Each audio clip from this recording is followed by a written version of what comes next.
Hello,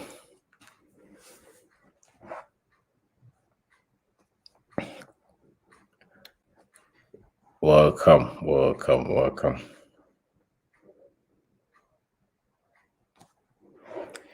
It's 2022.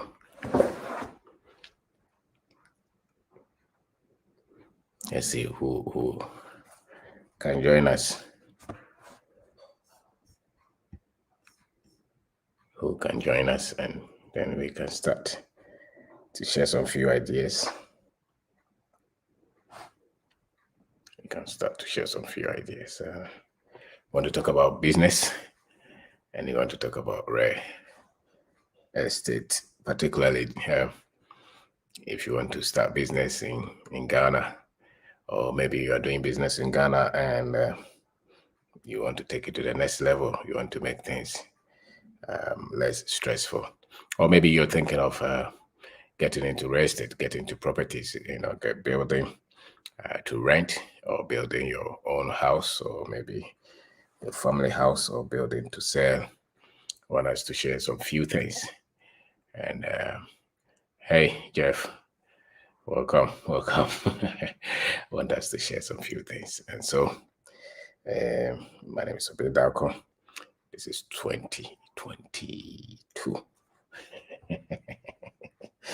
2022. So, a lot of the times you talk to people and they're thinking of starting a business, and a lot of people overthink, overanalyze, and so especially if it's your first business. If your first business, if it's your first business, you have to just gather the courage anyway, anyhow, to start something, and be ready to even fail. To be ready to fail, especially if it's your first business. Most people, I mean, the experts in business, most of it, they have been doing it, for maybe 20, 30, 40 years. That's all they are experts.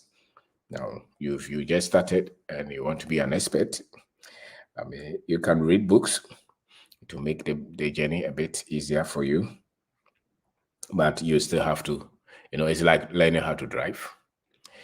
They will teach you in the classroom, but you still have to gather the courage, and go and face the pressure, go and face the moving traffic, and that is where courage comes in. So most often, when you have overtalked about the business and you still not sure what to do, over careful, most often than not, it's just the courage, because you want to be sure that this business will not fail. And no matter how intelligent you are, you meet some failure. So you better start small. So my first point will be start small. Whether it's business or you want to go into properties, start small. Start small. Even if you have a lot of money, start small. Osman, yes, can you start a real estate without money? Become an agent. That's real estate. Become an agent to help you to learn a lot. If you can help people to rent their house, and if you're prompt, you're honest, you can deliver on your promise, that's a good way to start. So a lot of people are looking for houses to buy, houses to rent. And if you're that good and you can provide that service, that's a good way to start in real estate. Then you will know how. After all, when you finish building the house, you would want to sell it. And so if your expertise is in selling it, or if your expertise is in getting the place full, then that is a great expertise. So if you want to start anything without money, I think business, you can start any business without money anyway, depending on the level you want to start. And real estate, you can start, I think, as an agent, and just your phone, you can go and talk to somebody who has some house that they are renting, put it on your Instagram, or on your WhatsApp, or get a signboard to say that you have a 2-bedroom, 1-bedroom to rent, and see how many people will call you. And that's how you start it anyway. So starting a business comes in different ways to every one of us. Some people could be so much intentional, and sometimes some people could be just accidental. But whatever it is, think of starting small. The strength is not in how how big you start. The strength is in starting, because then you start the school right away. Can you go for loan to start? Don't go for loan, or people will take their money back. Don't go for loan. If you want to become an agent, you don't need a loan. You already have your phone. You have your room that you sleep. You just have to be somebody who is strong to connect, or even talk to existing agents, become their friend, and they will tell you what is going. And you also, for instance, you are in school. Now there are a lot of fresh students coming. They're looking for hostess. Some of them will be full. Just the other day, one of my cousins got admission, and he was talking of somebody helping him to get a hostel, and that person charge a percentage. So that person is a business, so you don't need to go and borrow to start agency. At least start from your level. I'm a firm believer in that. I don't believe in starting from a level where you don't have the money and you're going to borrow, and you may not even know how to manage that money. You need a certain level of expertise to borrow, to manage it well, and to repay it, and to repay that back. So you have to look at that. You have to look at that. So we are talking of business, those who want to start. So this channel is about entrepreneurship. It's about self-development.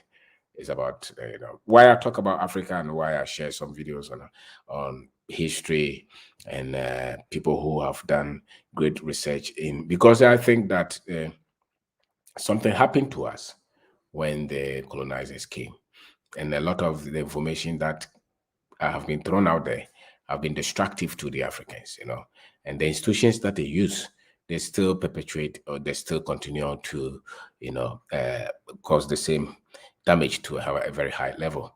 And not many people have studied this. So our behavior as Africans, sometimes, so when you hear some of the teachings that people, so mainly, I share some of these videos so that, if I watch a video and I think that the person is sharing very deep things, I will share the link, or maybe sometimes copy the video and post it, just so that people, Africans, especially those of us on the continent who have never traveled anywhere, will see how the world sees us, and will see how we got to this stage. But mainly the channel is about entrepreneurship. It's about finance. It's about, real estate, mainly. Those are the things that the channel is about. Any other thing goes to feed this. But the history and the Pan-Africanism, you cannot help a person until he starts to believe in himself. You cannot help any other, you can't talk to a person to be great if the person does not believe that he is great. So you have to, for lack of a better word, resuscitate a lot of the Africans, especially the youth, especially the young people, for them to have confidence in themselves, and for them to believe and to know that wherever they are equipped enough to start to do something wherever they are.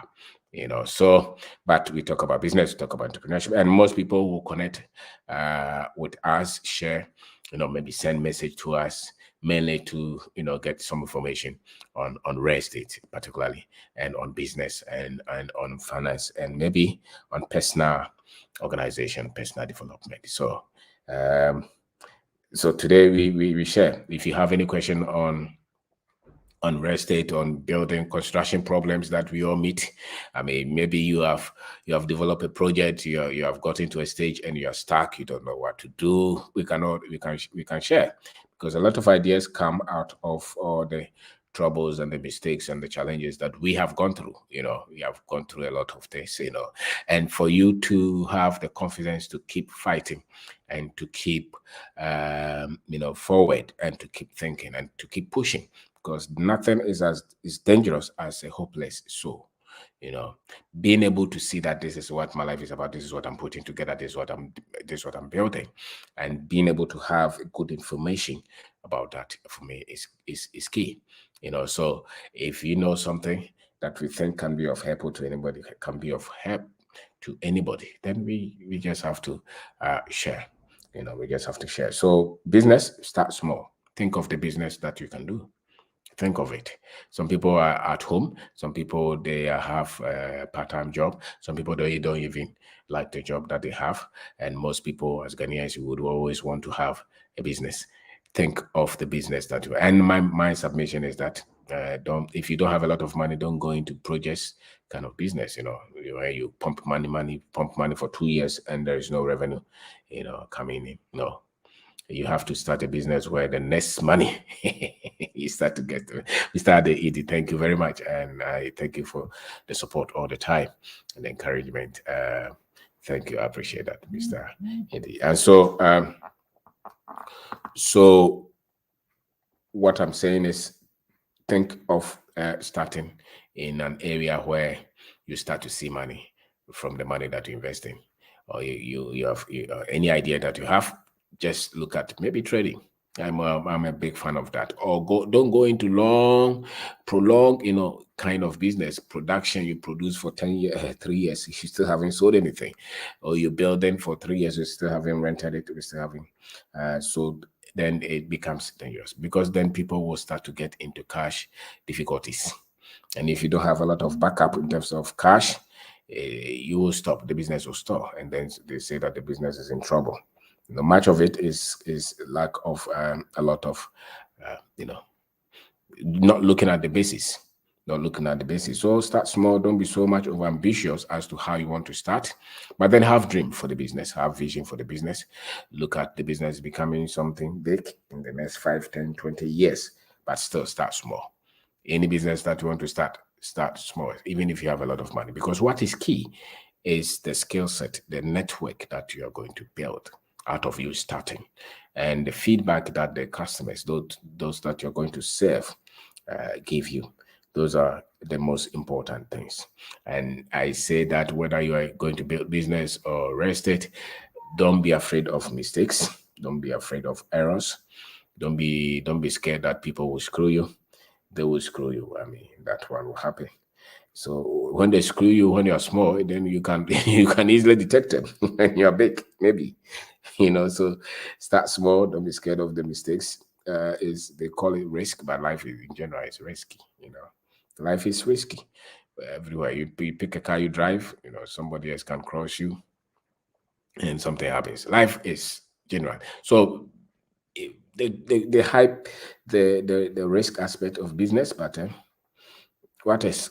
What is? If it's in your heart, what is? You just have to try to manage the risk and the uncertainties that come with you.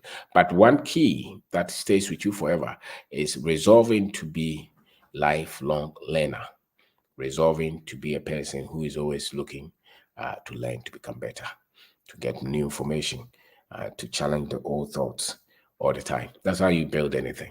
That's how you build anything. That's how you build any business, anything. You saying that, I don't know. Every day is a new day to learn. That will save you a lot. So, which means that you become a voracious learner, so to say. You become somebody who is thirsty for knowledge. Because the elements of business, whether it's the idea, is the product, whether it's the team, whether it's the finance, the market, the culture that you're building, the systems that you have to build, the economy that you're operating, is constant.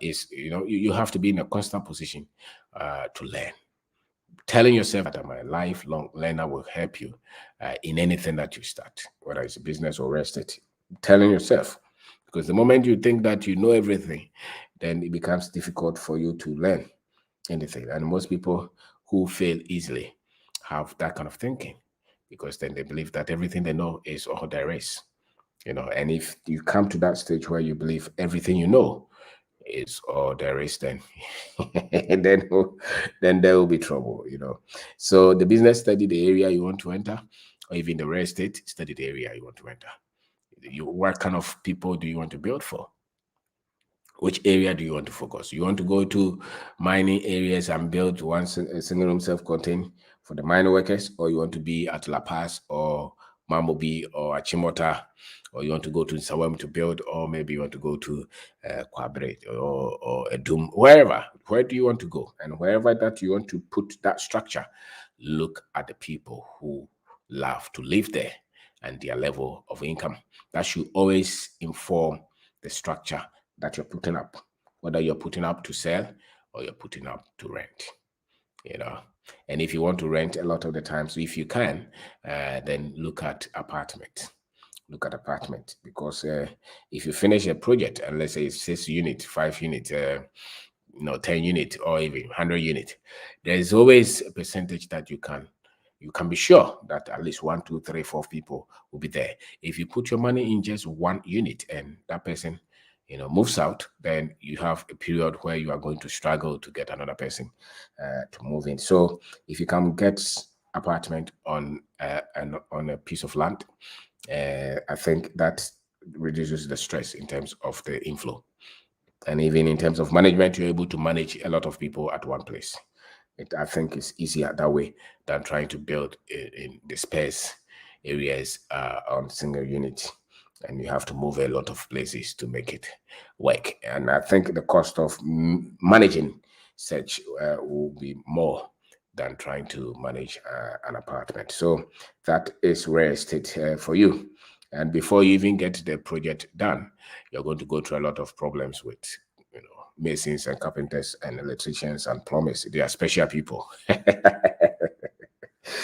They are special people. And so when you're dealing with them, you have to have a lot of patience. A lot of patience. You have to have your social skill, especially those who don't live in Ghana. And you try to come to Ghana, and you maybe you're a Ghanaian, you are not officially a Ghanaian, whatever that your position is. If you try to get into construction, to real estate, you have to have special grace, to deal with the builders and managing them so that you don't get heart attack. And you really have to understand this. You really, really have to get into their minds to understand the word from their world. Not you don't try to say that I'm lifting them to where they have to look at it from the way I look at it. Then there will be trouble, because on one project you may be having about 10 of them. You want to lift all of them to your level. Okay, maybe you can, but try to understand them. Try to understand them, be patient with them, and don't treat them from a position where you think they are trying to steal from you or take your money or try to lie to you. No. And don't you ever put them in a place where you think that they are not intelligent. Yeah, super intelligent. They think differently. It's always use the word different. You are coming from different backgrounds. None is better than the other. So that way you'll be able to learn a lot from them, and go with that heart that I'm here to learn. And it does not mean that just trust anyhow. You still look for traces. You still look for things that don't make sense to you. If they talk too fast, if they're trying to promise you too quickly, you have to pay attention. If they try to tell you that they know everything about the project, they know everybody around the area, then that's a red flag. So pay attention. But then you still have to be super patient, and you still have to be somebody who respects them. And you have to be also interested in their personal lives.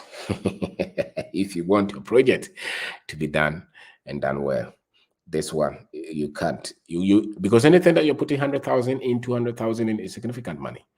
200,000 Ghana cedis, 100,000 Ghana cedis, 300,000 Ghana cedis, or even more is significant. So you would want to understand it. But it's the onus is on you to make sure that you put a good team together. Now, the thing that you have to do is make sure the head of the team is somebody who qualifies to be look for somebody who is a bit selfless and a bit hardworking, and somebody who can engage and who is inquisitive. The one that you have to deal with, you may have a lot of them that are on the project, but the one that you have to deal with, look for these things. Look for these things. Look for somebody and do some background checks. Look at the previous project that they did. Get some recommendation from somebody. Go and look at the project that they did. Look at the level of their expertise, the level of their skill set. And maybe if you can also ask them how they treated them. Were they straightforward? Were their invoices or their, if they request material, they say they need 100 bags of cement. Were they honest, or they actually needed 50 bucks? So you have to find a way, but don't be apprehensive. That's what I want to signal. Don't be apprehensive. And one thing that can also help you is being able to generate an invoice based on the drawing that they have given you, whether it's informal invoice. I mean, some bit of quantities to say that we are going to do this project.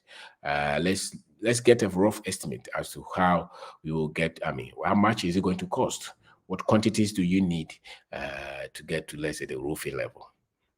So let's all sit down and calculate.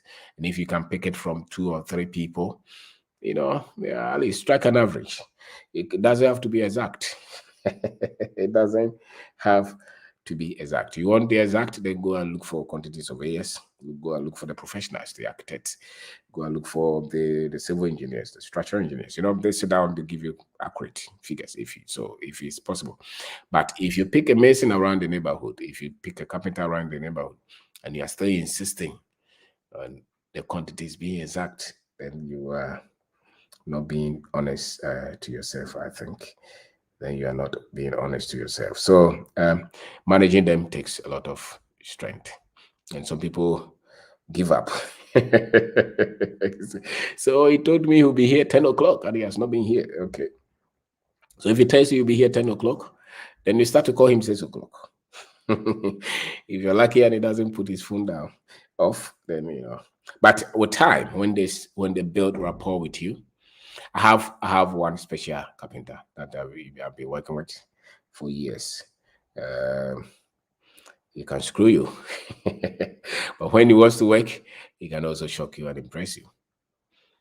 He's working from the level of his exposure, but he can be very good. Sometimes you need him to work overnight and he'll be there. And the other times you need him to finish something and you call him and he's not picking. He's gone for funeral. Yeah, I still work with him. He still comes home. We still send him to projects, to site. But sometimes it gets a bit, uneasy. But this is because they also have a world that they deal with. They deal with a lot of things. They have families that they deal with. They have children. They have wives. Sometimes financial issues, So all kind of things that they also deal with. So you have to also put yourself in their situation to understand them a little bit. I'm not making excuses for them, but I'm just telling you the reality so that you don't get heart attack. Thank God I joined life, boss. You are a genius. Okay, full of wisdom. Okay. Thanks be to God for giving you to this generation. What is left for many doers of the word. Thank you, Kofi. Thank you. It's an honor to also be connected to you, and thanks to internet as well and YouTube, because we all have something to share with our generation, and that's nothing is as important as Africans getting things rightly done and thought out well. So if you know anything, we have to share. If I get any information anywhere, I read any book, or I get some maybe some hit something. Sometimes some things will just hit me. You're there, you're talking, and I bombard my wife a lot with some of the ideas that come to me. Maybe, and so we shape them. You talk about them some, and maybe they come out as good. But so far, the information we get on the channel is impressive. The information we get from our books is impressive. The information we get from some of the radio shows that we do. I mean, Sunday, the other time, my friend, the last Sunday, my friend Ugiangan called, and so we were on air and we were talking about organization and how we have to structure our things for the year. And one of the key things that we talk about is that if you don't structure things well for the year, everything is in your hand. You are responsible for whatever happens in this year. In as much as a lot of us would want to believe that a lot of things are beyond our control, I dare say that 90 to 99% of the things that will happen to you this year, whether it's your business, your real estate business that you're building, whether it's your finances, even your family, your health, much of it is within your control. A lot of it, not everything, but much of it is within your control. And if you commit to managing your time well, managing the information that comes to you, learning, you can't go beyond the level of your understanding, the level of your knowledge, the level of your wisdom. You can't go beyond the level of your capacity. That one should always hit us, which means that we commit to learning all the time, because nobody is going to be responsible for your success. That's why the guy who is very successful is not sharing with you, because he says that he paid price for that, and that's why you are also not sharing everything that you have with the one who is also struggling. You can help them, but not everything. Why? Because you paid your dues, you work for it. And so results will come because we lift our capacity. Our results will come because we lift our capacity. And so this year, commit to challenging your thought, commit to challenging your some of the ideas that we have head on to all the year. If you head on to any idea for decades, maybe 2 decades, 3, and it's not bringing anything, if you look at the fruit that you're bearing, the results, the productivity level, you feel within you that there's more you can do, then challenge your thought. Ask yourself, is this right or is this wrong? Many of our people will just fight anything that they are not comfortable with. So then they continue to get the same results from they continue to get the same results. You can challenge me, you can fight me, I'm okay. I mean, you can say whatever. Hey, Angie, yes, good evening, my brother, watching you from Accra. Yes, thank you, Angie. I had to, they were working on the building, so I told them to finish before we go. So that's why I push it to next week. So next week we will find time and go. And watching you live from Toronto. Please, when it comes to real estate, the earth bricks, which is in abundance, is less promoted than cement. Any reason? Tough question. I mean, my grandfather's house was at Atakwame. That was the earth. It was not brick, but the way they built that. If you go to a lot of our villages, and he plastered it. I think the cement manufacturers had a period where they just, told us that it's better to use cement. I think that it was more economical, and in terms of, it was more a decision on money. I think that they just have to, do a lot of advert, let industry players and controllers let everybody understand that it's cement that you need, and they fuse that in us. I think that played a major part than anything. But even the bricks that they bake, the cooler one, is also expensive. So in terms of structure, if it's lateral building, I think even just the normal brick that we use, the small aluminium box that you pour water in, it becomes mud, and you make those bricks. I think they're okay. But the drivers, people copy from what they see, especially if you are building to sell. But I think it's just Kasim and those people. they just wanted us to. You're right. A lot of us want bricks. We need information about this. Does anybody have information, Angie? You have to do the research, but it can be done. I think people are doing it. Building, if you're not going up, even if you're going up, you can use the skeleton can be the steel members and the concrete, but those that you use for the partition, I think it can be bricks. It can be bricks.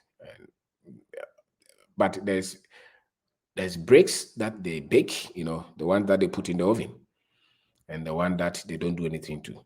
What I saw growing up was the one that they didn't put in the oven. That was very, just like the 5 inches, 6 inches kind of block, the cement blocks that we have here. They use them. I think there is this Kwame Nkrumah University has an organization that has done a lot of studies on this. Maybe you can go to their website, go to their building department. They have a lot of information on that. Or go to CSIR, Center for Scientific and Industrial something. They will have a lot of information on that, Angie. So you can go to their website. If you want to go to their one of their offices, I think Ajengano area, they have some, and 37 area too, they have some. They can direct you to whoever is in charge. So go to a CSIR, search them, or go to Kwame Nkrumah University. They should be able to have some information on that. They have done a lot of research. I think what is the trouble is the business people buying into it and being able to come out with a product that those that they are building for will accept. I think that's where the the missing link is. But it's supposed to be cheaper. You go to a lot of our towns, you know, the medium towns is a requirement that they have used. Yes, CSR. Yes, CSR. Yeah. They have some for the food sector. They have some for industrial sector. It means manufacturing and building and things like that. So you can check, go to their website. All right. So yeah, go to their website. You will see some, or I'll find some website and send you, and you follow it. There's a lot of information there. But if you want to build, why not use it? Some people have built it. I watched a video where somebody was even just putting them in a sack and putting and building them like that. He did not even use any to cut any proper dimensions. They just put them there and plastered it, and it worked. You know, I hear in the north they use that as well, but they also use the blocks. It's the same as any other thing on us. You know, they try to push some things on us, then we accept them. They push a lot of things on us, we accept them. Then later they will come and tell us what they push on us was not right. It's like pasted it. When we were growing up, you know, you could use the charcoal and you know, the plantain thing, body tree to paste. They said that it was no good. Something was called fluoride or something. So they had to give it to us, you know. So we stopped using that. Now you go to the shop, the people who produce paste, they are using charcoal now. They're using charcoal and they are saying that it's good. So a lot of things that we have, they are good, but they will tell us they are not good. And we will accept them. And then later it's repackaged and sold to us, you know. So those are some of the things. And so if you have interest, then dig into it. It can be a game changer. Give it nothing but love for helping out people all over the globe. Thank you, my brother, Mr. Idi. Thank you very much. So change. I mean, look, take it further. You may have special interest in that, and that's why you bring industry change. You know, you may have special interest in this. Why don't you push and see? Maybe you can even put you can build and see how it reacts. You know, how it reacts with the atmosphere. Maybe if you come out, there's this gentleman who is using plastic. He comes out with some blocks. They lock them, and it's innovation. So you can take the challenge. If you are in the industry, if you are in real estate, take up the challenge. Nobody will stop you actually, because the history is there. We have used them all these years. Just that the school came. See, that's one thing about the school that they gave us. The school have come and they try to denigrate everything that we knew, and then we go forward and we are local. So it's like now it costs so much to build 3-bedroom house, which should be maybe a third of the current cost if you were using a lot of the technologies that we knew. You know, I mean, roofing alone is a lot of money. So, okay, so YouTube, you will see a home being built right now. You can reach out for the builder information name, Ram8, more recent videos. Okay, so Angie, somebody has given you information there. I think every one of us should get, because it's technology. There are so many ways that you can put up a structure. The one that you really want to follow, I'm sure somebody is like poultry. They started to say that we should bring poultry from some place and they inject them with a lot of chemicals. You know, so people are also saying, the other day I went to a hometown, I saw somebody who has just done poultry, no chemical. What is the name? The chicken. They are eating the normal things that we knew them when we were growing up. And they are strong, you know, and they are very, the meat tastes differently, you know, but the other people will come and chemicalize everything and say that one is better. So you can take it upon yourself to say, no, I also want to push this. And I think in almost everything, we should not leave the one that we knew. We can modernize them, we can repackage them, but we should not leave it. So if it's something that you have strength and heart for, then go for it. Go for it. There's a lot of studies in our universities. If you go to any building department, go to tech, you go to architecture, something department, building technology, they will have a lot of information. Or civil engineering, they will have a lot of information there for you. Yes, it is an African American Migration Culture Crossing, who has built with mad in bags in Ghana, Eric McNeil. Okay, all right. So, Mr. Mensah, you know him. Yeah. So, I mean, I saw something like that, and it's nice. So, if you can build it and save a lot of money, why do we need all these other ones? Or do we need to waste a lot of money trying to, and whilst people are living in chaos? So, I think that's a call for all of us. What can we do to bring cost of construction down? I think construction cost is up. It's too much. And anytime that the dollar changes, they try to change the IORs, they change it. The Indians, the cement, they try to change it. At least up until you roofing. And if you can even come out with a different way of roofing your house, why not? So it's on all of us. And if you come out with a solution, then you take it to them to standard boards to see if they, if you want to mass produce it and sell it, they may come in to say some things. But whatever the case, you can still do it. So I watched your video, finance late status. I watched your video with Jay, and it was great. Lots of gems being shared in that one. Jay is my friend. Chimberma is my friend. He's a great guy. And okay, thank you for watching that video. I think that we can't put ourselves down. We cannot continue to let people define us. The world is such that the only thing that they put on Africans are bad things. and many Africans have bought into it. I don't buy into it like that. Even if it's true, the person who destroyed me does not have right to tell me that the very damages that they cause. Now they say somebody say that, why can't you get up? So we can look within but I focus more on the good things, because there are so many good things that we have. For instance, the size of our economy. They talk, but this economy is still very strong. Based on the data that they have generated, we should be crashing. But the economy is still strong. Come to see what was happening in December with all the noise that people make on radio. Come and see. Go to to all the places that people gather. They were having parties, and the things that they were buying, they bought them with money. So don't let anybody try to throw that. Come and experience it. Come and see it, and come with an open mind. Come with an open mind. Business and real estate. Focus on this. You can add farming to it. A lot of people are going into farming. You can buy big acres of land in Ghana, in Africa. Go and buy the same land somewhere and see if we can afford. So there are a lot of good things that we have here. We Africans must be the ones leading these things. I don't believe that other people should come and lead them. We should lead them. The prosperity should be controlled by us, at least on our land. And we need to open our minds. We cannot just lock our minds in the negatives and the lacks. Don't think that everybody is poor here. It's not true. It's very far from the truth. As a matter of fact, what I've seen, the problem is not people don't have. It's not that people don't have.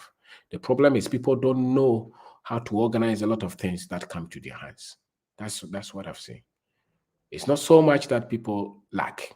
It's so much that, how do I package what comes to me? How do I preserve it? How do I grow it? How do I multiply it? How do I cherish what comes to me? How do I become proud of what comes to me? I think that is where the challenge is. It's not so much. Even the guy who is selling on the street, in Jay's video, he talked about, he was selling on the street. He was able to sell on the street to take care of his brother in the university and other family members, and he was still not proud of the good job that he was doing. In some other places, by the time you finish degree, you owe a lot of money. But he was able to take care of his brother. He's on the street. So he's been able to test the whole business concept on the street. It gets to a point he must be able to package it and build it in another form. That skill set is where I think we all must come in to help our people to package and manage what comes to them well. The problem is not lack. The problem is the management. Whether it's money, whether it's business, whether it's opportunities, how we're able to manage the enormous opportunities and the wealth that we have on our land. That is where the challenge is. It's not so much lack. If anybody tells you it's lack, it's not true. It's It's not true at all. It's not true. The problem is, how do I manage what comes to my eyes? So those homes are so beautiful because of the earth's very colors. Yeah. Okay. All right. The other thing is building with Ramid Ed Cool is the housing problem tremendously, and especially for the young generation. All right. So, which means that I've not watched him. I'll go and watch him. Which means that is it a new technology that he has developed, or is it that Aquaman that we knew growing up? And it should be better than a lot that we have, in terms of the kiosks and even nice buildings. I think it's more of nobody should tell us what we should use. Some people are building with wood. So why can't we build with that? So it's on us to believe that this one, once you do it, you package it and you push it. We sit down, let other people start something and come and sell them to us, and then we buy everything. And when we do something, we are now looking at whether it's good or it's not good. This is your sister Melissa. I just changed my YouTube name. Oh, okay, Melissa. Wow, it's been some time now. Have you come back to Ghana again, or you have not come back? And I wanted to hear your experience when you came. Maybe you send me a message. Let's see. And how, if you're doing any project in Ghana, how is it going? Powerful message you just stated. We cannot continue to put ourselves down. No, we should not. We should not. There's a lot of worth. We let a lot of people use all kind of definitions for us, and we believe them. That's the problem. The Chinese don't see those. The Arabs, they don't see. The Lebanese, they're just looking at the demand and they're solving. There is a lot of demand, and they're pushing. And we are here saying, no, there's no opportunity. There are opportunities. The problem is how we think, how we look at the things that are here. That is the problem. So a major challenge is, how do we get our people to see differently? So yes, we have challenges, but I don't think that is it. That thing is, do we cherish what we have? And how do we take good care of what we have? That is where the challenge is. That is where the challenge is. I sincerely believe so. I was planning to come back in May, but with the new immigration requirement, not sure I will take the journey. In terms of the vaccine, yes, I heard that they say if you have not taken the vaccine, then you can't come to Ghana. I don't know why they said that. I think they should allow people to make their own decision. If you want to take, you take. Why do you force somebody to take something? I don't know. But I don't know. But how many people have died that they want to,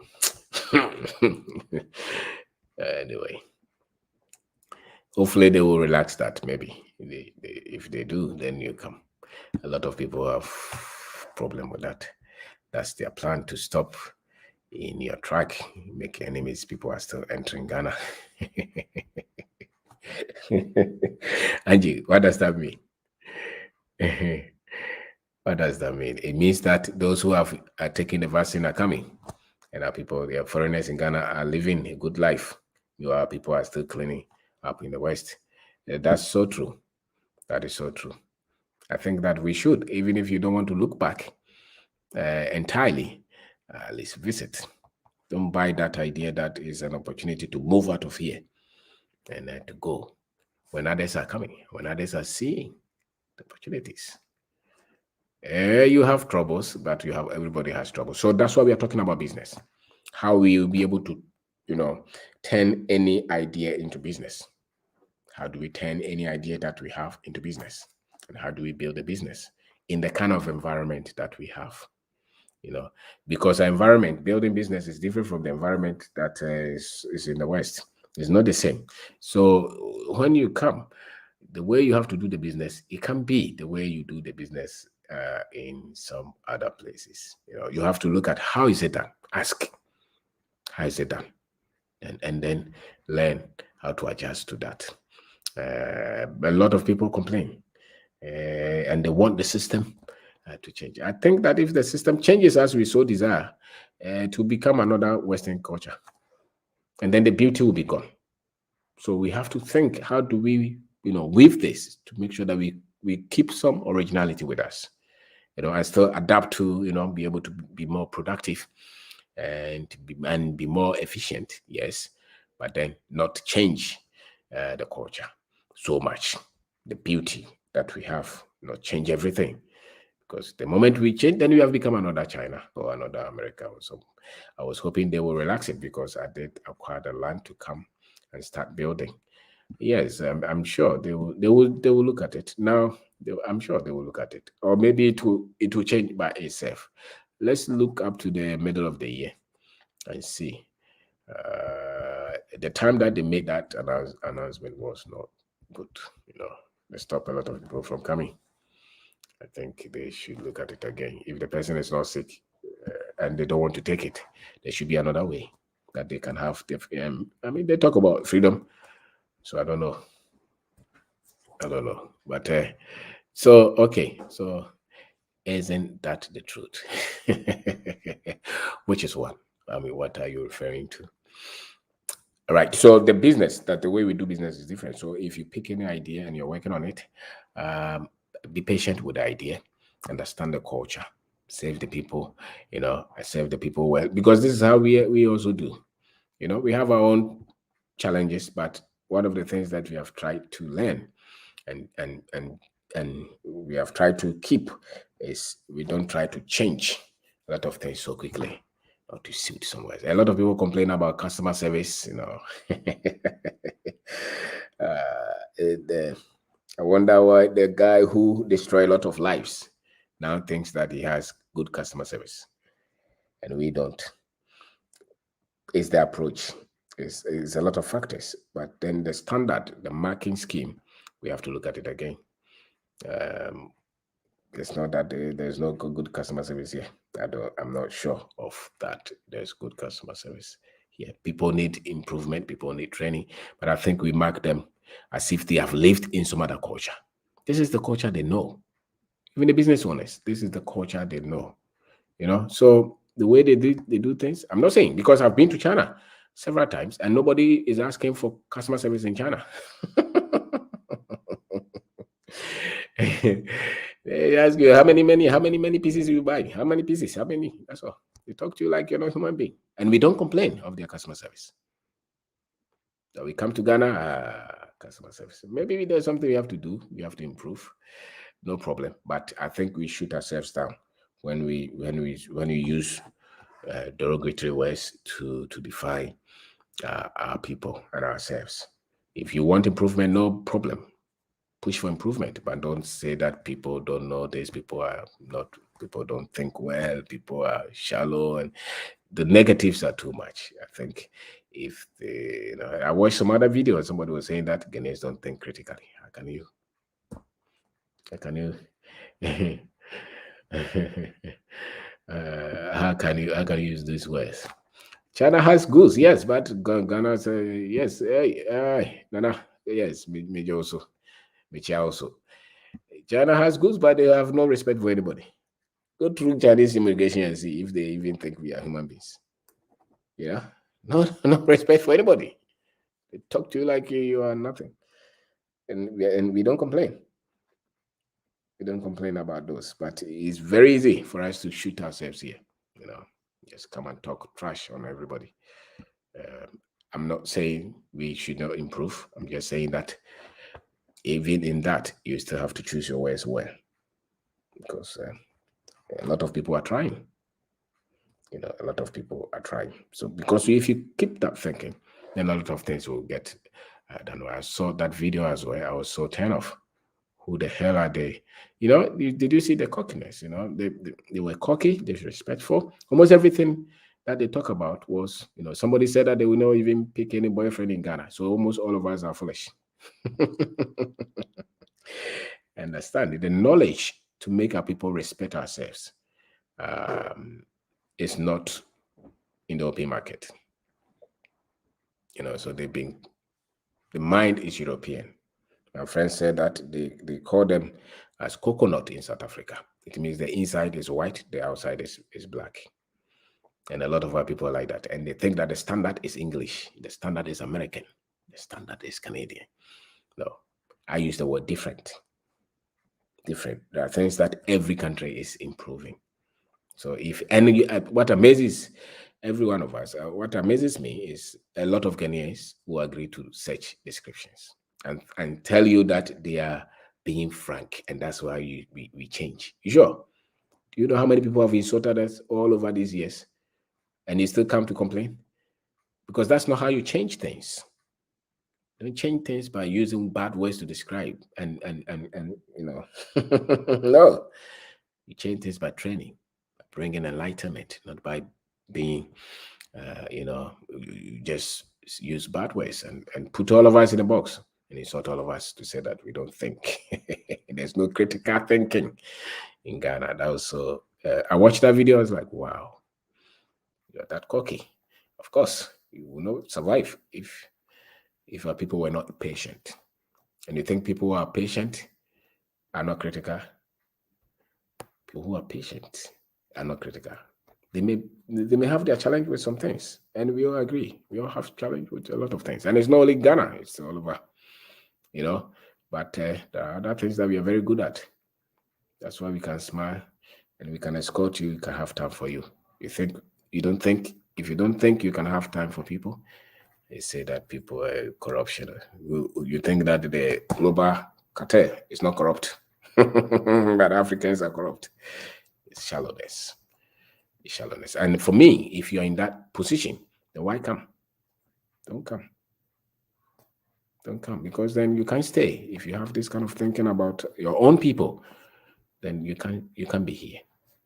And there's no need to be here. You are not trying to, you don't think that you are the one to come and change Ghana.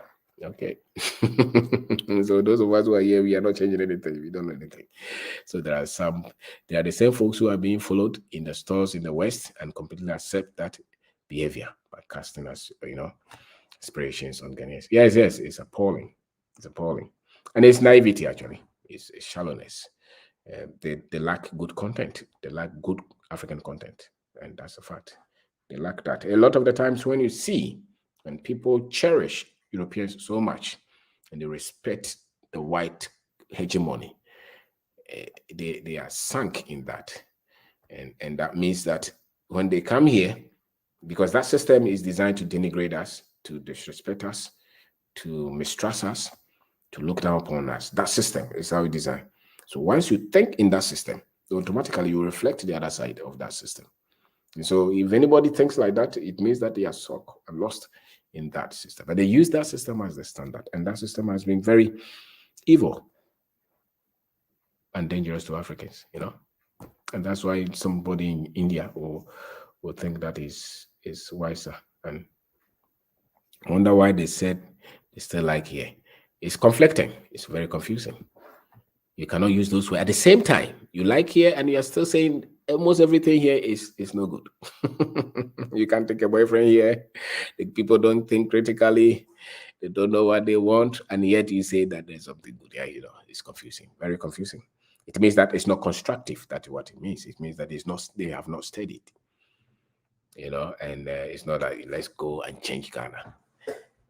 Africa will not change just because of those on the continent alone. No, I think it's fusion. Those outside and those on the continent can work together, but it has to be done in full, atmosphere of respect. But if you describe us like that, then I don't know. Even this is public, and you're using these words. Then how about in your room?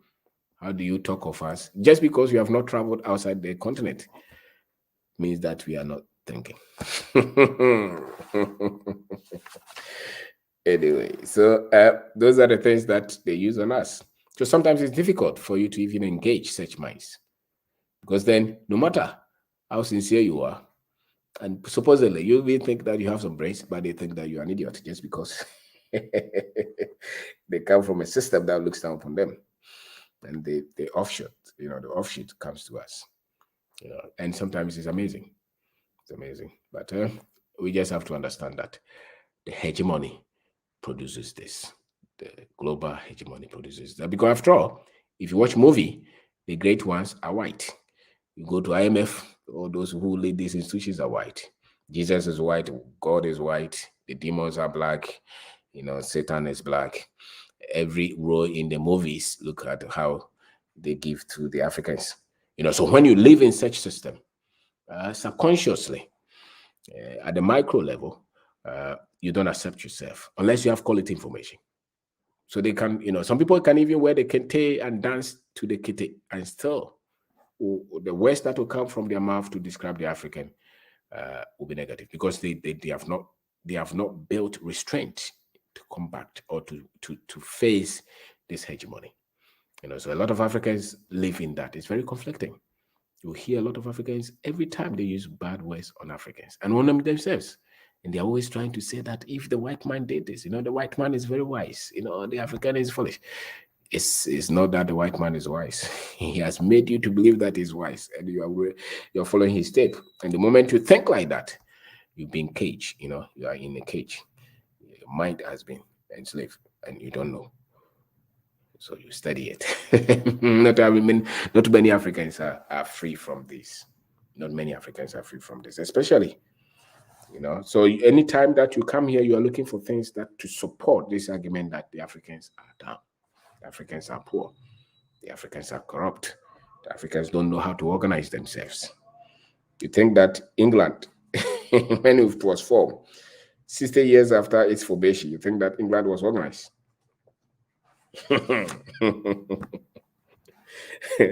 So there's a lot that we have to learn. So those guys were not respectful, and I think, but they won't change. Because unless you start to put those content in yourself intentionally, unless you start to learn them, join the points, and much of it will come from the ancient history. It's not the one that the Europeans have changed over the last 500 years. Not the ones. Our best professors don't even know this. You say, why are you giving excuses? You can't blame them forever. We are not blaming them. We're asking for understanding. If you don't understand the situation, you can't offer a solution. There's some people tell you, so what is the way forward? How do you work? So you have shot somebody, you have raped somebody, it's bleeding, and you're asking him or her, what is the way forward? You have to take care, resuscitate, heal before they can take a step. The people are bleeding. They are wearing weave on, bleaching their hair, watching Manchester United and Liverpool, looking for visa or looking for a way to travel to Italy through the desert. They are wounded. They go to church to bow to a white Jesus. They are wounded. They have misconception about their own identity. And it really does not matter their level of education. It does not matter their level of finance. We have very successful Africans who are still in conflict with themselves and with the African image. And I say that unless you study them, you when they give you the platform, you insult all of us in the name of you being realistic and frantic. I say to some preachers, they say, no, let's face it, let's say the truth. Say, you have not studied it, you just say, which truth? The truth will bring healing, not put down. Truth will bring healing. People will become strong after they have taken the truth. If you insult us, you think that you have become, no. That's what is wrong with our mind. Nothing is wrong with our mind. It's the information that they gave us that we are still running with it. So once you change that, then you have dignity. You have to have respect. If somebody is insulting you, you have to fight them. But why do you use wrong words for your own self? So my name is Obeng Darko. Today we are talking about business in Africa, business in Ghana, and real estate. And some other things will come in, and we say that start small and don't worry too much about mistakes. They will come. And don't, somebody ask me that, can you start with loan? If the loan is 30% a year, 40% a year, don't take the loan yet. Start from your level. Understand the concept, because the essence is you learning how to put all these things together to make sure that you win. If you put loan in, a lot of your pressure will come from the wrong money that you took that you put in your business, and that has become acidic, and you can't sleep, because now if nobody gives you loan, and doesn't expect you to pay back. So they expect you to pay back, but you don't understand the business. You will lose the money, even if it's your money. If you start business, you're likely to lose the money before you get it back. So you don't go to look for loan. Study the environment, study the culture, study the services that people want, study the product that you can sell, and more especially study yourself. Okay. Study yourself. Can you actually put more than one home on a plot of land? Yes, I think if it's 70 by 100, and if the roadside is 70 or 100, you can still put. Yes, we have done so. 3-bedroom houses. House. We actually put 12 units on a plot, but that one was about 100 by 90 or so. It's possible. You can do it. It depends on how you come up with the concept. It's possible. A lot of people have done it. It's possible. It's possible. And if it's terrace or story, then you even will get an allowance. So don't start with the loan. And real estate is a big area that I think most of us with some level of income should look at. But then the houses are not there. The contractors are not building for you to come and buy them to rent. Especially, I think they build so that you can come and buy and stay in.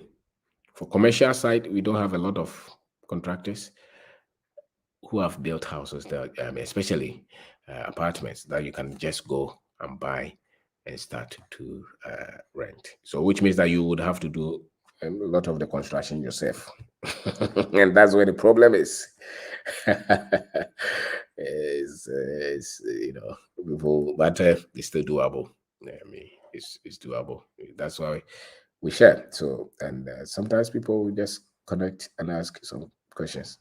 So decide on the business you want to start, and be comfortable with the mistakes because you make them, and then look at the team. Put a good team together. Even if you are not present here, look at good people. If you get one person who is good and you trust, and that person is hardworking, don't let any little thing separate you. If you get somebody who is very good and who is hardworking, don't let any little thing say, no. Sometimes you have to just gloss over the pettiness, and some few things that they do that you're not comfortable with. Let that go so that you can keep that person. It's easier when you get somebody like that. Then you can do more, because then you put up with their other things. Who comes holy? Nobody. Nobody comes. If you say, "Oh, let's work together," come now. You see some things about me that you say, "This guy is crazy." You don't like. It's human. So if you think that the positives are more than the negative, then manage the negative. But then you need to have that you can work and put people together. And you understand that this my friend, this person that I work with, this is how they behave. Especially if their heart is clean and they want to be part of the dream and they want to work with you, and they talk well about the business. They're grateful. Then some other things can easily be overlooked, because that is a person with a good heart. What the other one that I can put up with is the one who is trying to destroy everybody, deflate everybody's confidence, and they talk badly about you. Then that person does not have to be in the team. But if it's not like that, and then if they are not stealing, even if they steal small ones, you can overlook them. For the bigger picture.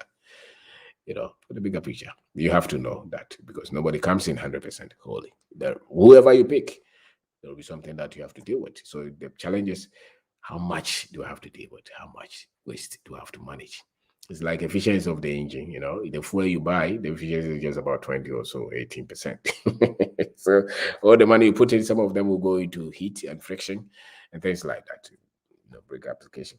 So you think that you have bought fuel 100 Ghana, but really what you're getting is just about 220 Ghana.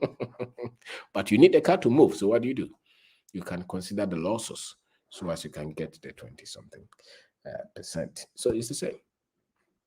It's the same with human being. It's the same with your relationships. So if you can up that, then you can get a lot of things done. So build good network, as we said.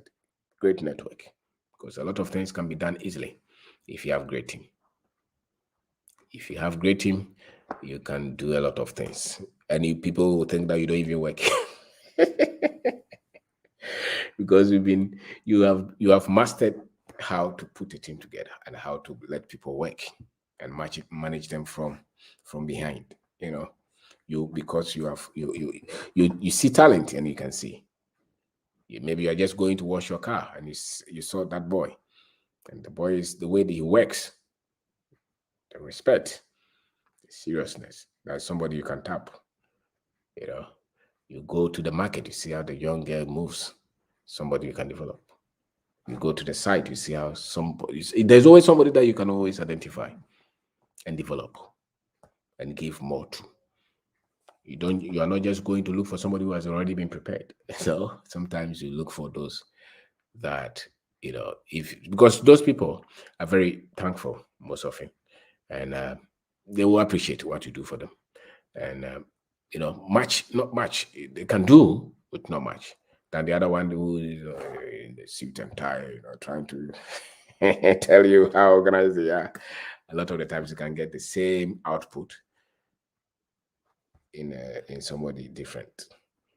So have eyes to identify. You're always looking for talent. You're always looking for good people. That's something that you constantly have to do. Everywhere you go, you're looking. The other day I was in a car and I was joining the traffic, and there was this young guy who just approached me. He said that I'm looking for a job. Do you know anybody? I said no. Then I went forward a bit, and I just wrote. I told him. I told him I signaled him to come. Then I wrote my number.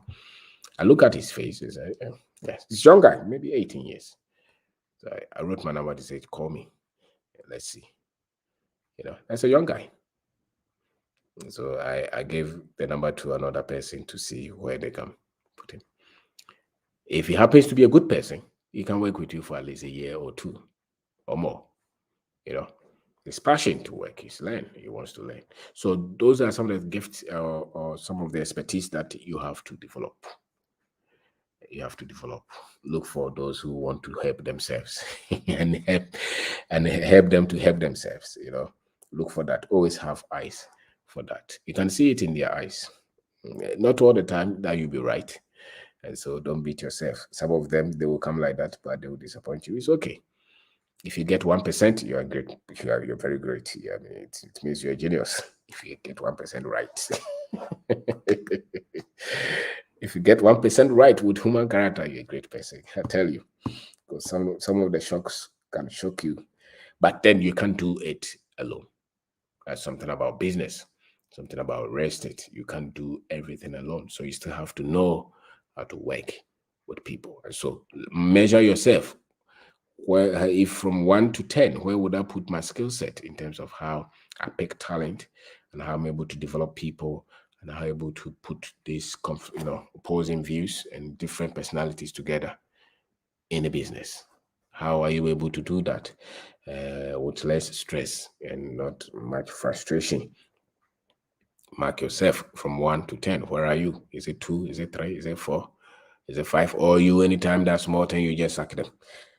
You tell them, don't call me again.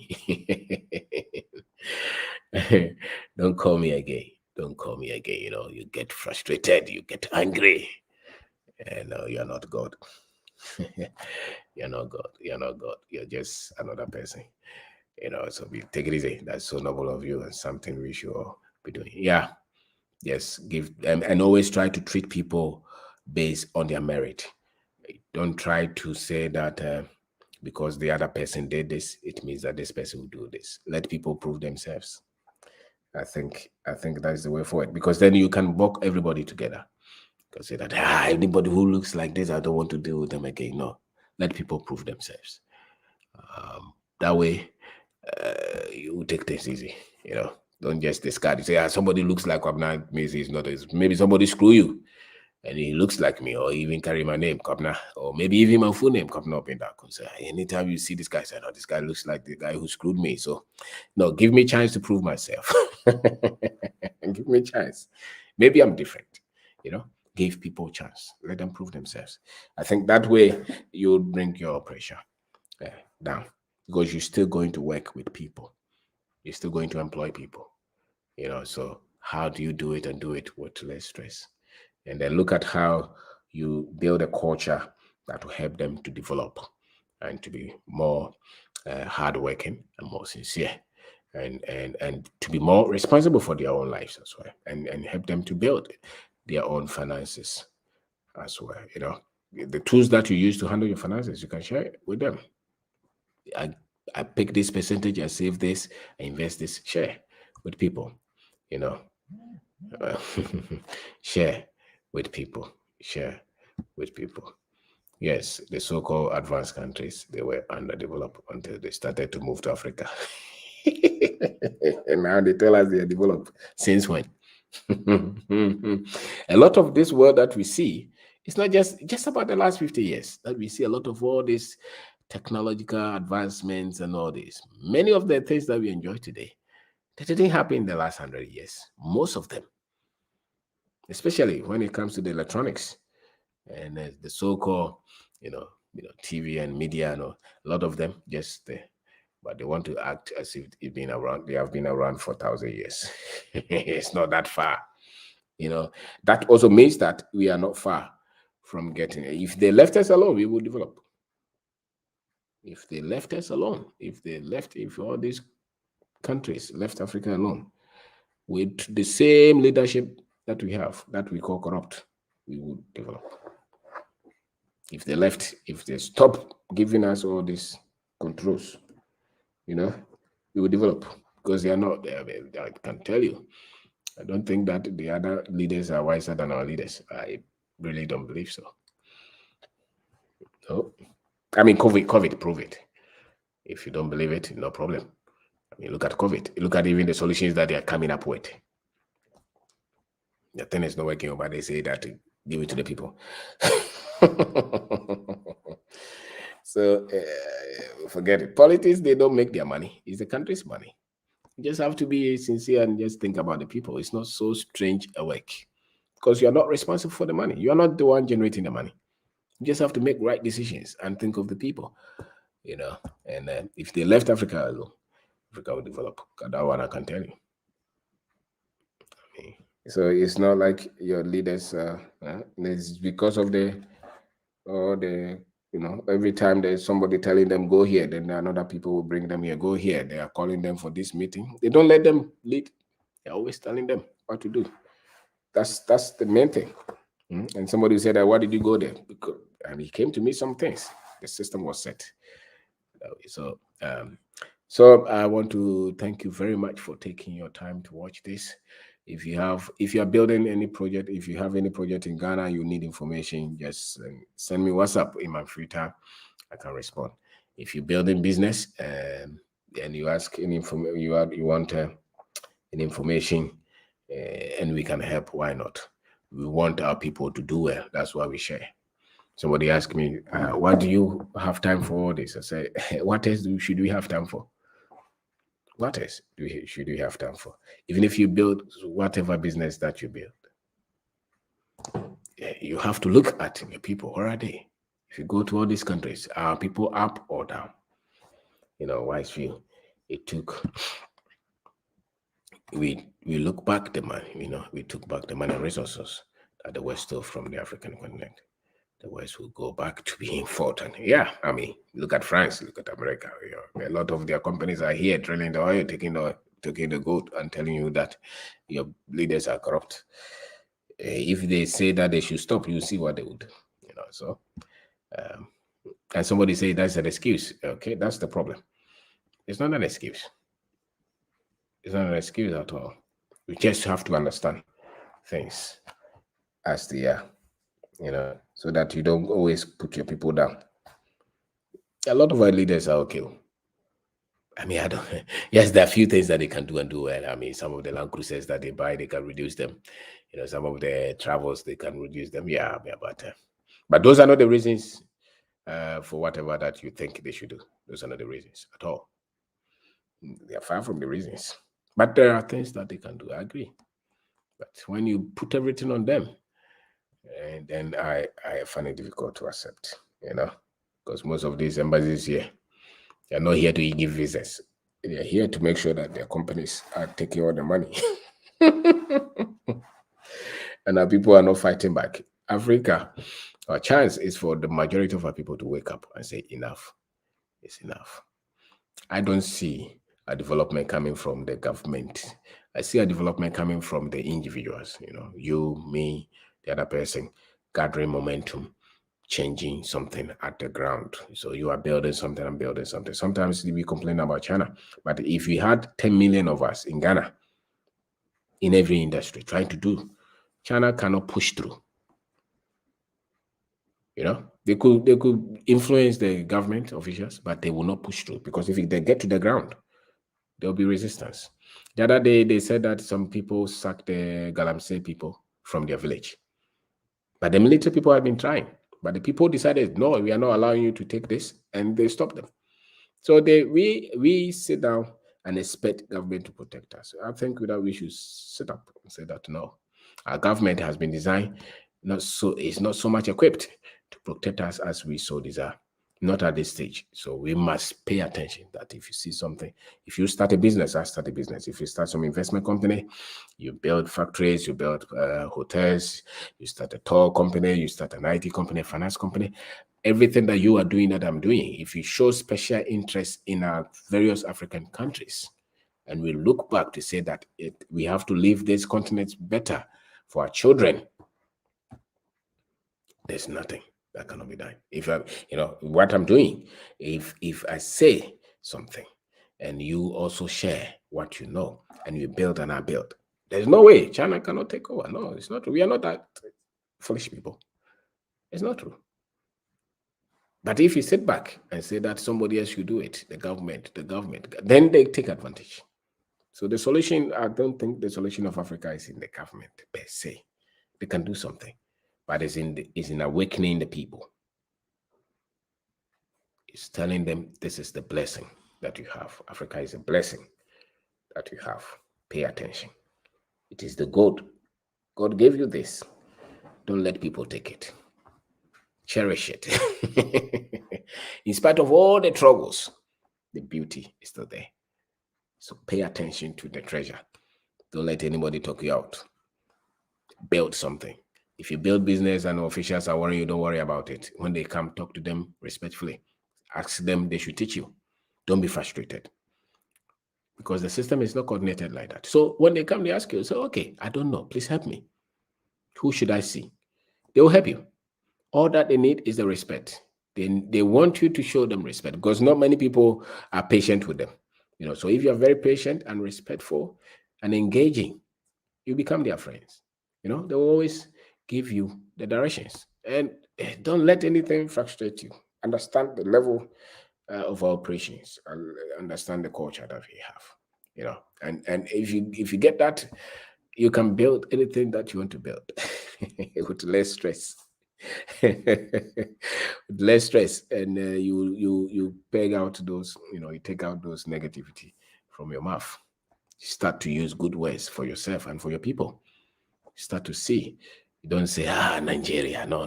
Don't say, okay. One people. If you join forces together, don't say Jamaica. No, we are one people. If Jamaicans will say that, no, let's go to Ghana and see what is there. Let's go to Nigeria and see what is there. If those in America, same.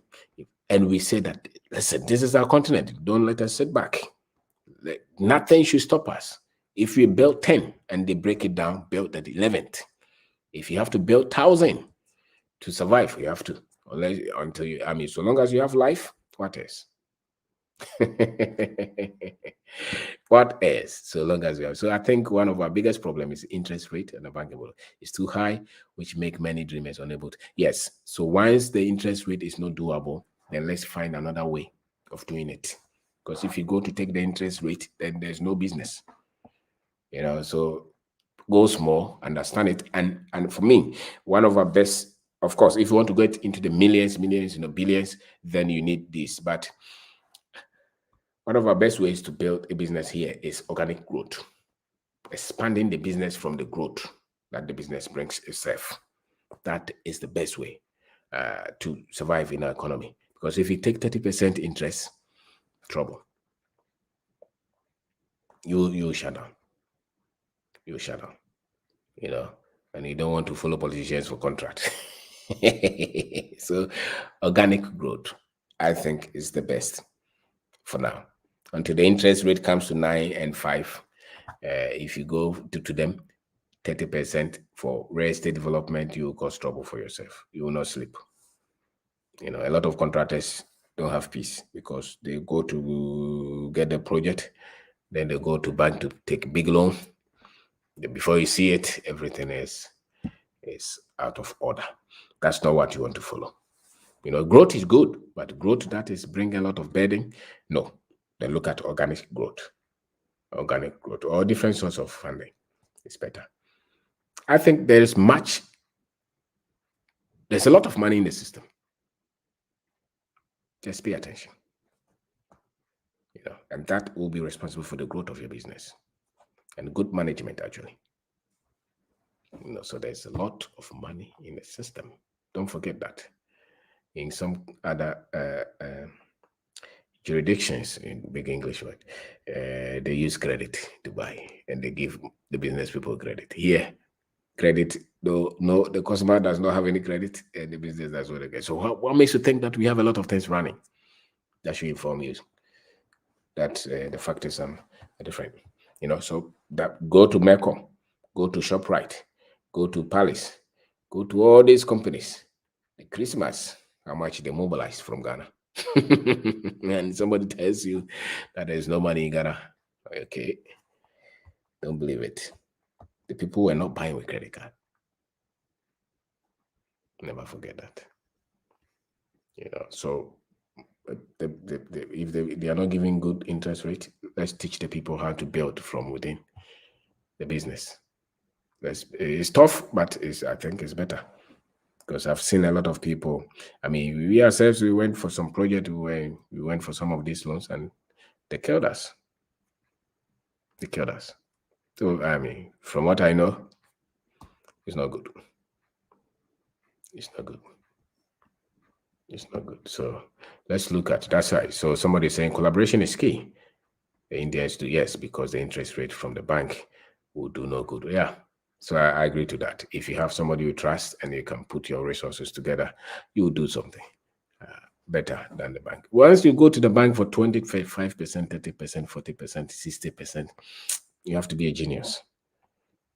You have to be a genius. And most people don't have that level of skill set to be able to trade and pay all the other things that you have to pay and still pay the bank their money and this interest. So which means I'll go for 100,000 in a year, I'm paying 40,000. And if I have to pay taxes and SNET and salaries and fuel and internet and electricity and repairs and all this, there will not be any business, you know. So then you just create a problem for yourself. Then you create a problem for yourself. So our model is different. Our model is different. I will not try to use English model or American or something. Our model is different, totally different. That's why if you want people to learn from, go to the market women, how they have been able to do this all these years. Genius. Or go to the cocoa farmer, how they were able to build all these houses in Bantama or in any of our villages. This story built, 16 rooms. Story. How did they do that? They didn't use loans. How they did those, we should study them. Just like the charcoal that they said that we don't have to use to paste. Let's study that because our the economy, the culture, the politics, these things, they are unique with us. And that's why the Karachi people, when we give them anything to manage, they destroy it. Because they superimpose a system that the culture is not ready. The culture cannot connect with. So they impose something, they don't understand the culture. That's why it's difficult for the Karachi people to transform the economy. Because they cannot connect with the people on the ground and how they think. And until we can change the Wache woman's business, the cocoa seller, until we can get systems and structures to build them so that they can employ more, we don't understand the economy. Because they are the drivers, actually, of the economy. I can tell you that the provision shop owner, the spare parts at Doom or at Kokombe. Those businesses, until we can transform those businesses, we don't have that much. It's trust, the essential breakdown to culture, So yes, somebody is also saying your problem is trust. So then we have to work on the trust. And I think the trust has to do with the things that they have taught us. They taught us not to trust ourselves. That has been done structurally. We've been taught, look at the movies. The dishonest has to be the African. The poor has to be the African. So these things have gone in our heads, and we see them, we act them. So the moment we see any of us act that, we said it. People are not trustworthy. You give somebody money and it runs away. We said it. They will chop your money. They will waste your time. They will waste, And so it plays out with our fears. Our fears play out, and so it's something that we all have to see as a problem and maybe work towards them. Work towards them. We should. Just because somebody maltreated you does not mean don't trust any of us. I don't trust any Ghanaian again. I don't trust any Nigerian again. I don't trust any black person. I don't trust any African again. Who do you want to trust? We have to trust. We have to work on it. I mean, people have screwed us, but it's human. So we have to. Yes, I agree with you, Melissa. We have to work on it. We have to work on it. So I'm closing. I want to say thank you very much for taking your time to watch this year. It's 2022. I try to share some videos. The aim is just to let us all believe that it's our duty to develop our continent. If you build something, I built something, and tell our people that it's golden. And it's our responsibility. It's not, and never be disappointed in ourselves, or even in the people who have disappointed us. And don't let's praise everybody but ourselves. And let's praise everybody. Say, Singapore, they are developed. North Korea, look at us. Those are shallow statements. You're always talking yourself down. How would you do it? Do you know what the Koreans did? It's Saudi Arabia. Do you know what Saudi Arabia did to develop? Do you know your enemies? Do you know who don't want you? Do you know those who don't want you to do it? We should. So we should. 2022. Look. It's our continent. So long as you look like me, you have a share. Nobody should take that share from you. Don't even give it out. You have a share. Angie, you have a share. So take it. It's for you. Melissa, you have a share. Buying that land is great. Develop it. Don't let the vaccine stop you. Because that's the intention. Don't let them stop you. Build. Let's express hope. We shouldn't let others come and enjoy. And we are trying to run away. It shouldn't be. It shouldn't be. So I want to say thank you. And please share the channel with your friends and family and those we need to. The reports are good, actually. You are there and somebody will just send you just chance on your channel. And I think what you're sharing is good. So and we need a lot of us to also start channels and share the good things. I think so. We need a lot of us. We need a lot of us to share what we know. Let's build a balance. It cannot be the entertainment, the sports alone, the politics, the religion. Let's build entrepreneurship, manufacturing, processing, technology, real estate, business, systems, structures. Let's build that content based on what we have, so that people can get options.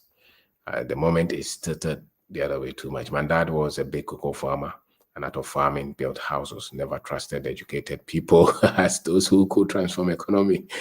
He thought the farmers are the best. I agree with your dad. I agree with him.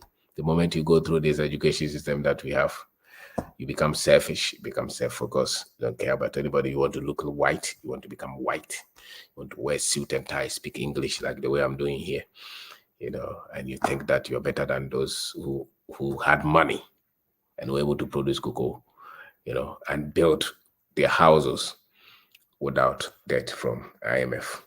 I think that if they gave the economy to the farmers, Ghana will be rich, and not the cratchy people with this English. Look at what they do in Parliament. Most of them have never produced a million until they went to Parliament. So I think your father was right. My grandfather was a cocoa farmer. He could not read, he could not write. We grew up in his house. He had tipper track. 30 years before he died, he bought sand on his own land. He started to sell them when he could not go anywhere. He bought oil, packed them in barrels, bought a lot of spare parts. People will come to him to buy. That was my grandfather. Where did he get that wisdom? And he was never poor. He had sheep, goat, cocoa farm, orange farm. He was wise. Now, my other grandfather went to school. He was trained in the British education. He married a lot of girls.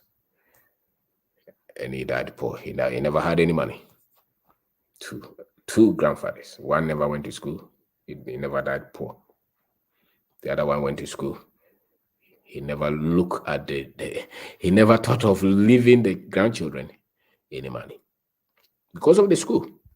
So there was something in the school that was designed to make him poor. We have to look at that again. The wealth has been taken from our education, and we don't know. We don't see it. That's why a lot of educated people carry certificate looking for a job. I want to do engineering in the university. I've completed 4 years. I don't have a job. Who told you that after university you can't open a provision shop? Who told you that you can't sell anything on the street? I'm a doctor. The government has not employed me. So 4 years I'm at home. That's the school. It was designed to take your confidence from you and put pseudo confidence there. So you talk to him, he's talking, but he's shallow. If you give him work to produce anything, he can produce. That's the school. He has no wisdom on money and wealth. That is the school, unless he starts to re-educate himself. So if you meet anybody who has gone to university with all these courses, ask them, wealth creation, building something for the next generation, they have no idea. The best they can think of is government giving them job. It's all over. It's the school. So me, if I have to take anything from the school, it's just the ability to read and write and be able to access some kind of information. The rest, I don't trust the school. Not when it comes to wealth creation. Not when it comes to creating your own destiny, it's not in any school. No course in any university can prepare you to become successful. No course. You say, oh, it's because I didn't do this school. I didn't do this course. That's why. No. People have done that course and ended up with first class and still struggling with their lives. It's not it. It's not it at all. It's because I didn't become a doctor. I know it's not true. I didn't become this kind of engineer. Go and look for them. There are a lot of them there with the same thing, good class, and they don't know what to do with their lives. School was never designed to produce the best in you. You are responsible for what you become. It's not school. School can only enhance what you already know. So if you don't know anything, then it will be very difficult for you to become anything. If you can't see what your life is about, if you can't see what you're destined to do, if you can't develop the required skill set, school can never make you. So a lot of parents are trying to, my child, no, it's not it. A lot of people have built hospitals. They can't write their name. And they own hospitals. And doctors can't even build one block of clinic.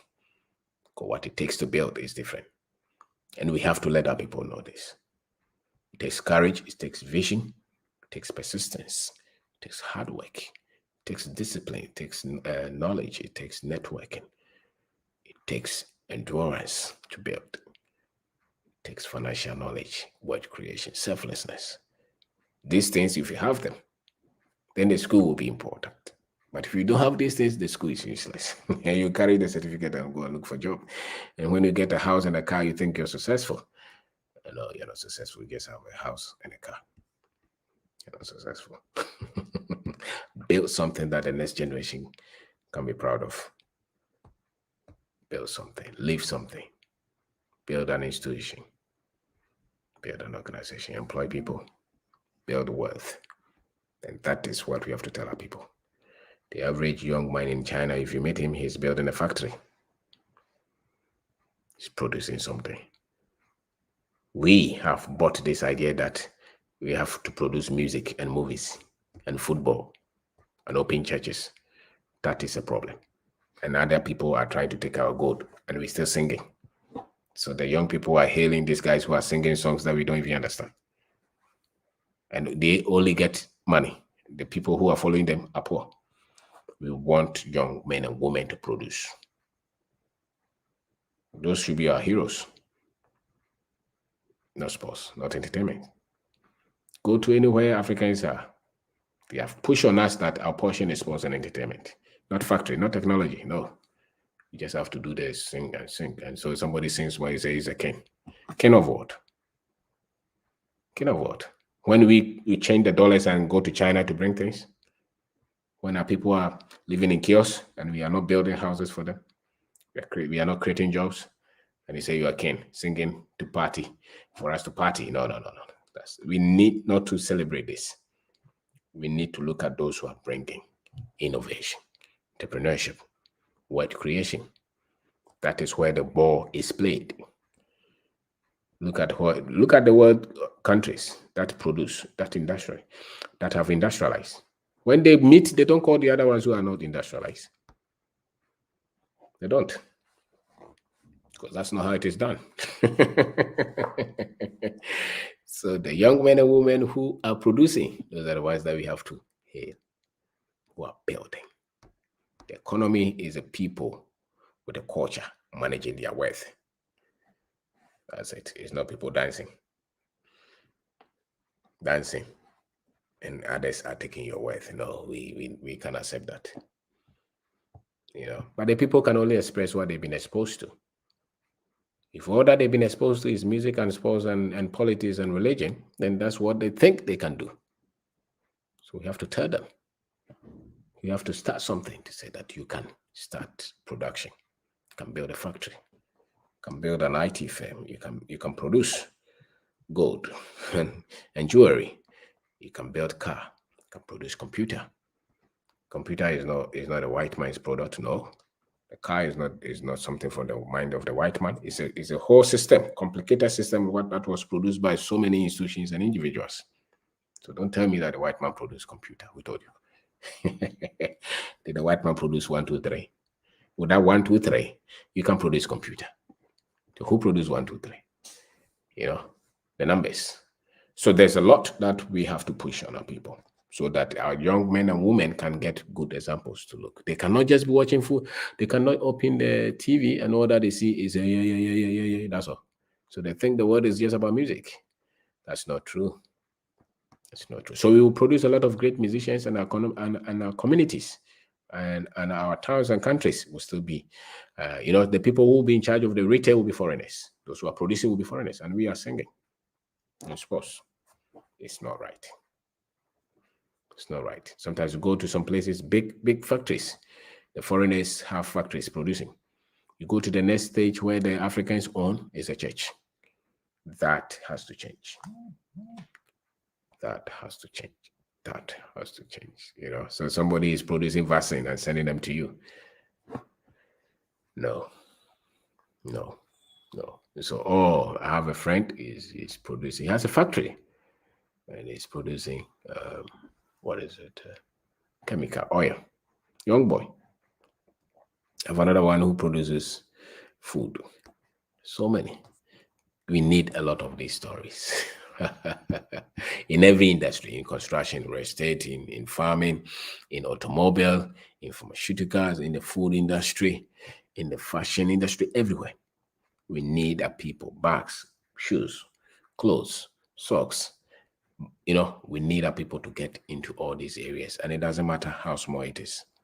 We just have to go. And remember that it's not just the individual producing this, but being able to build an industry, a system, an infrastructure around these ideas so that more people can work there. That's what we need to produce. And that's the thing that we have to have in huge numbers. And that's where we will create the words that we want. Not being happy that somebody has a UN job or some NTN job. That's not what will change the story or improve the story. So I want to say thank you very much. Welcome to the new year. And this year, we trust we'll do more on this channel and do more with your business. So that business that you have had in your heart all these years, start them. If you fail, start again. If you fail that one, start again. Continue to do until you survive. It's like the chart starting to walk. If you fall and you stop, then you won't walk again. So the chart will hit the ground and start. Yeah. Next time you see that chart is running. That chart is running. Your view is correct. Imagine 10 people each paying into a 2,000 each in 5 years, 600 to start their own housing project in Ghana. But it is difficult to find like-minded people. I think that you can get that like-minded people if you spread the idea. It's possible. Talk to 1,000 people, you will get 10. Talk to 1,000 people, you get 10. Don't forget that our people have challenge. We should understand the mental state of our people. And so we have to do times 100. What somebody else will do times 1, we have to times by 100 or 1,000. So if somebody else will talk to one person, we have to talk to about 10,000 people, or 1,000 people. So I think you should go for it, Melissa. Continue to talk until you get those people. So it's our duty. We should go into production. We should go into entrepreneurship, business, real estate. We should go where they're playing the game. That's where we should be. We should not be the ones entertaining them. So they go to make the money, and when they need somebody to sing, then they call us. No. It's not right. We have to change it. So I want to say thank you very much for taking your time to watch this. So see you some other time. Thank you very much for watching this. Melissa, thank you. Mr. Kofi Mensah, thank you. Wise View, thank you. Angie, thank you. Hope to see you, talk to you soon. Peace, space, thank you. Obibini, thank you very much. And Osman, thank you. I hope you're not sleeping. Mr. Ed, thank you. Thank you, Mr. Chairman Frederick. And thank you, Mr. Boachi Yado. Thank you as well. So good night from Ghana. Good night.